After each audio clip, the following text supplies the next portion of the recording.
En matière de santé publique, tout ce qui touche à l'eau est très important et l'Institut Pasteur l'aborde sous deux angles importants. Nous avons tout un travail qu'on fait de surveillance de l'eau dans le contexte de l'environnement, qui est un travail important et qui permet aujourd'hui, lorsque l'on fait de la surveillance pour de la poliomyélite, lorsqu'on fait de la surveillance pour les hépatites E, etc., nous surveillons régulièrement un certain nombre de points. Et à partir de là, nous pouvons prévenir quelles maladies circulent au niveau de l'eau. Et ça, c'est d'autant plus important que des fois, cela peut avoir un impact assez important, comme par exemple dans le cas de la Covid, où nous faisons cette surveillance de l'eau. Donc ce volet santé publique qui passe à travers l'eau est un élément important à prendre en compte. Le deuxième élément, c'est que pour boire de l'eau, il faut qu'il soit de qualité. Et je suis très fier de dire que nous avons au niveau de l'Institut Pasteur un laboratoire accrédité qui teste essentiellement de l'eau de consommation et qui, de ce point de vue-là, joue un rôle très important dans la qualité de l'eau que nous buvons à travers l'eau embouteillée ou à travers les différentes préparations où il y a de l'eau. Et donc notre laboratoire qu'on appelle de salubrité alimentaire et hygiène de l'environnement, qui est accrédité 17025, joue un rôle très important pour ce qui se passe non seulement dans les hôtels en termes de consommation d'eau, au niveau de l'eau embouteillée, mais aussi l'eau avec laquelle on prépare les aliments et qui rentre dans le processus de l'industrie agroalimentaire. Et ce volet-là me paraît là aussi important. La dernière mission à laquelle c'est important qu'on soit associé, c'est la mission d'enseignement. Au-delà de la recherche de la santé publique, l'Institut Pasteur a une mission d'enseignement, donc en accueillant régulièrement des étudiants pour différentes thèses. Et aujourd'hui, en s'associant à l'Institut Pasteur de Paris pour ce cours qui va être un peu annoncé un peu plus tard, nous allons justement contribuer à parler de l'eau dans un contexte d'assainissement, mais aussi dans le contexte d'informer et d'éduquer les gens par rapport à l'eau et aux différentes problématiques. Donc, très réjouissant de nous associer à cette démarche et très réjouissant aussi de voir que nous sommes dans le cadre de nos missions. Enfin, le dernier élément sur lequel je voudrais m'exprimer, ça concerne le choléra. Et nous allons aujourd'hui, dans le cadre de cette cérémonie aussi, parler du choléra.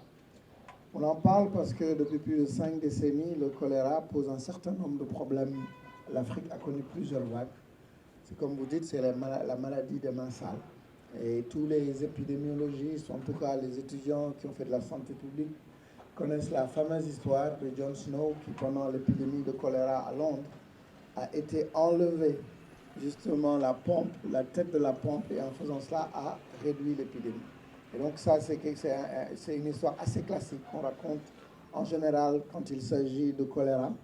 Et ça montre quelque chose qu'on veut mettre en exergue à travers cet appel de Dakar et ce travail qu'on est en train de faire, qui est une approche qui doit être initialement scientifique, qui concerne l'assainissement, mais qui concerne aussi plusieurs secteurs.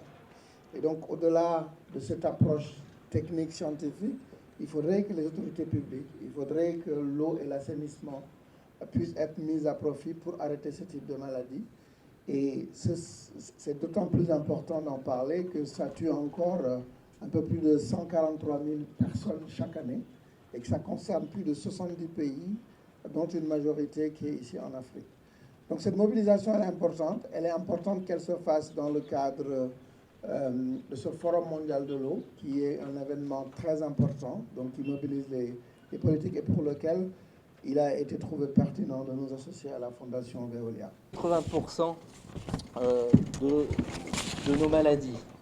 La consommation d'eau impropre est effectivement, et ça a été rappelé par les différents intervenants, une des causes principales des maladies, du choléra, mais également de ce qu'on appelle les maladies diarrhéiques et les maladies hydriques.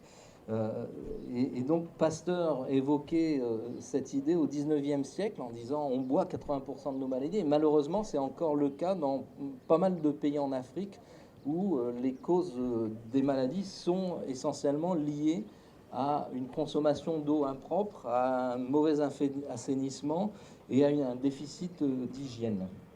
Alors néanmoins, le professeur Bompang nous l'a rappelé, le choléra et les maladies hydriques ne doivent pas être considérés comme des fatalités.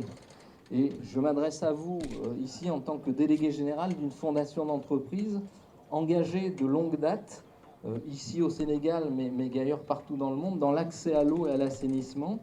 Je m'adresse également à vous en tant que secrétaire du GAC, cette alliance internationale de lutte contre le choléra que préside le docteur Ibrahim Mayaki. Nous savons que le choléra peut être durablement éliminé par des investissements massifs dans les infrastructures d'accès à l'eau et à l'assainissement. Si les approches ciblées de réponse aux urgences sont nécessaires dans un premier temps pour endiguer les épidémies et limiter leur impact, seules des infrastructures d'eau et d'assainissement fonctionnelles et pérennes permettront de se débarrasser de ce fléau, tel qu'on a pu le faire en Europe, et le professeur Bonpang nous l'a rappelé, en Europe, aux États-Unis, où on s'est débarrassé de longue date, il y a bien longtemps, du choléra, ou tel que ça s'est également passé en Haïti, où c'est des approches ciblées, une amélioration de l'accès à l'eau qui ont permis de contrôler et d'éliminer l'épidémie de choléra qui sévissait dans ce pays, qui a tué plus de 10 000 personnes. Et aujourd'hui, Haïti, depuis 3 ans, est indemne de cas de choléra. Et donc, on voit qu'il est possible d'éliminer ce choléra.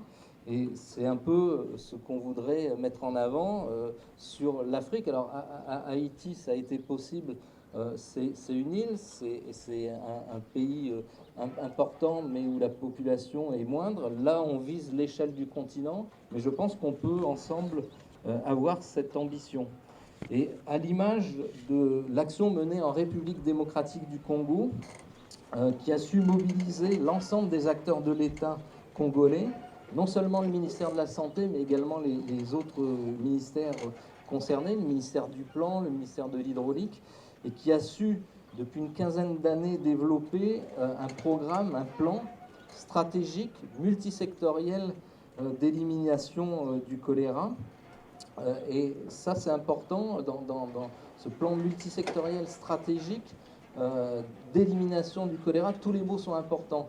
Il faut une stratégie. C'est-à-dire le choléra, on le combattra, on l'éliminera en s'inscrivant dans la durée. Ce n'est pas par des successions d'actions ponctuelles qu'on arrivera à éliminer le choléra. Il faut se donner une stratégie, donner une planification. Ensuite, le plan, il est multisectoriel. Ça, c'est important aussi. Je l'ai déjà dit, mais le choléra n'est pas la seule affaire du ministère de la Santé. C'est aussi l'affaire des autres ministères. Et c'est en promouvant cette approche multisectorielle qu'on arrivera non seulement à contrôler, mais bien à éliminer le choléra et également à contrôler les autres maladies hydriques. Il est question de lancer un appel aujourd'hui. Un appel pour la généralisation de l'élimination du choléra en Afrique. Mais on peut se poser la question, pourquoi un appel pour éliminer le choléra en Afrique? Est-ce que ça n'existe pas déjà? Ça ne se fait pas déjà?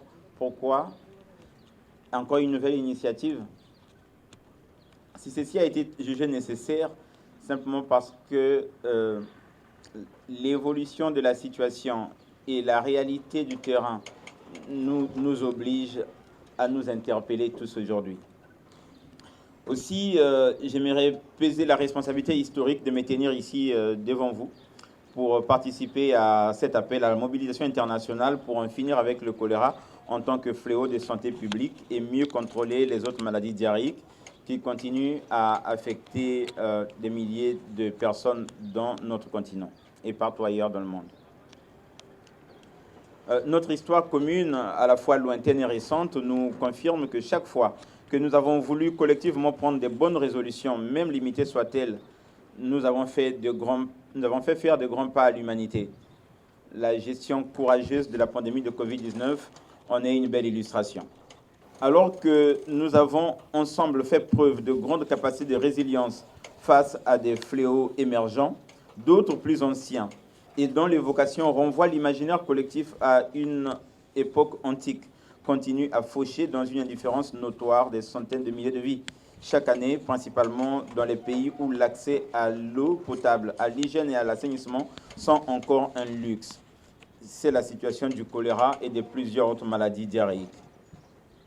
Le choléra, cette maladie qui ne fait plus peur, parce que affectant le plus souvent les plus démunis. Parmi les démunis, ceux qui ne prennent pas les avions, ceux qui ne risquent pas de se retrouver en 24 heures d'un bout à l'autre de la planète, ceux-là qui sont victimes de l'indifférence depuis bientôt 50 ans, comme mon prédécesseur l'a dit, des affres, des récurrences épidémiques, depuis que cette pandémie, la 7e en cours, a commencé en 1961 en Indonésie.